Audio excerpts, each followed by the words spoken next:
क्या फिर से भाई? मैं तुझे फेल करता हूँ, फेल करता हूँ, फेल करता हूँ। निकल जा यहाँ से। फेल करता हूँ। बंदर के लाल पिछवाड़े जैसा तेरा मुंह है, मुझे फेल करने वाला है। अभी जाके तेरी सरदार को शिकायत करता हूँ।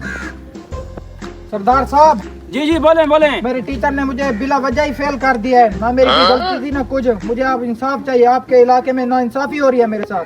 मेरे होते हुए इलाके में नाइंसाफी हो रही है? कौन सा उस्ताद है? जाकर बुला कर ले आओ उसको। उसको बोलो कि आपको सरदार साहब बुला रहा है, जल्दी ले आओ उसको। ठीक है, मैं जाता हूँ अभी। रुके रुके रुके। मुझे फेल करके तो आप बड़े फन्ने काम बन रहे थे। आपको सरदार साहब बुला रहे हैं। हाँ चल चल, मैं आ रहा हूँ। यार दिमाग खराब ना कर। अच्छा टीचर को आने दो, इसकी मैं खबर लेता हूँ। हाँ सरदार साहब, आपने मुझे बुलाया? हाँ मैंने आपको बुलाया था।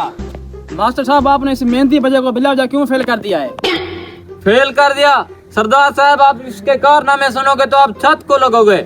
मैं इसको भैंस के नीचे छोड़ता हूँ, ये गाय के नीचे चला जाता है। वो कैसे मास्टर साहब? ये तफसील में समझाओ। सरदार साहब सुनो फिर इसके कारनामे। मैंने इसे कहा मौसम बहार पर मजमून लिखो।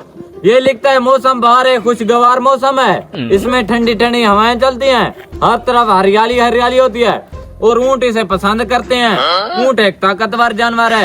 ये सहरों का जहाज है। ये कई दिन बिना खाए पिए जिंदा रह सकता है। अरब के लोग इसे बहुत पसंद करते हैं।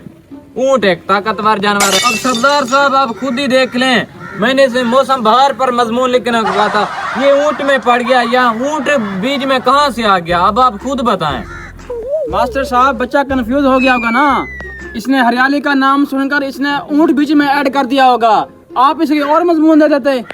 अरे सरदार साहब, मैं आपको कोई पागल नजर आता हूँ? मैं इस बंदर के मुंह वाले को कोई एक मजमून लिखवाया, मैंने इसे दूसरा मजमून लिखवाया। मैंने कहा लिखो जापान की गाड़ियों पर मजमून।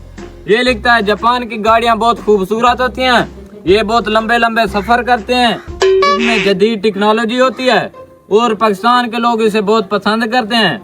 और हमारे मुल्क में पेट्रोल की कीमत बढ़ने की वजह से लोग ऊंट को पसंद करते हैं। ऊंट एक ताकतवर जानवर है। ये सहराओं का जहाज है। ये कई दिन खाए पिए बगैर रह सकता है। अरब के लोग उसे बहुत पसंद करते हैं। ऊंट एक ताकतवर जानवर है। अब देखें, मैंने इसे जापान की गाड़ियों पर मजमून लिखने का था, ये फिर से ऊंट में पड़ गया। अब आप खुद देख लें। मास्टर साहब, बच्चा सवारी की वजह से ऊंट में घुस गया होगा, आप उसे और मजमून दे देते। अरे सरदार साहब, मैंने इस नॉन पीटीओ को और भी बहुत कुछ लिखवाया है। मैंने इसे बहुत मजमून लिखवाया जहाँ ऊंट का नाम तक ही ना है। मैंने इसे लिखवाया कंप्यूटर पर मजमून लिखो। ये लिखता है कंप्यूटर एक बहुत जदीद टेक्नोलॉजी है, इस पर बहुत से लोग काम कर रहे हैं और कंप्यूटर के एक क्लिक से चीजें इधर से उधर भेजी जाती हैं। और बहुत से बेवकूफ लोग होते हैं जिन्हें कंप्यूटर चलाना नहीं आता, वो कंप्यूटर को छोड़कर ऊंट चला लेते हैं। ऊंट एक ताकतवर जानवर है। वो सहराओं का जहाज है। वो बगैर कुछ खाए पिए कुछ कई दिन रह सकता है। अरब के लोग बहुत पसंद करते हैं। ऊंट एक ताकतवर जानवर है। अब मैं तो ऊंट का नाम सुन कर पागल हो गया, मेरा दिमाग खराब हो गया। अब आप ही सोचें। मास्टर साहब, आपने बहुत अच्छा किया निकम्मे को फेल करके। ए बच्चे, तुझे मैं एक और मौका देता हूँ, मुझे एक मजमून सुना। अब ऊंट का नाम है ना, तू ये नाक जो लेकर फिर ये तोड़ दूंगा, मैं बता रहा हूँ। सरदार साहब, एक दिन मैं मक्का से रियाजुल जन्ना की तरफ सफर कर रहा था। मैं फिरारी गाड़ी पर था। मेरा गुजर एक ऐसे रास्ते से हुआ जहाँ पर ऊंट जा रहे थे। ऊंट एक ताकतवर जानवर है। वो सहराओं का जहाज है। अरब के लोग इसे बहुत पसंद करते हैं और ये बहुत दिन खाए पिए बगैर रह सकता है। ऊंट एक ताकतवर जानवर है। तेरी ऊंट मार इसको।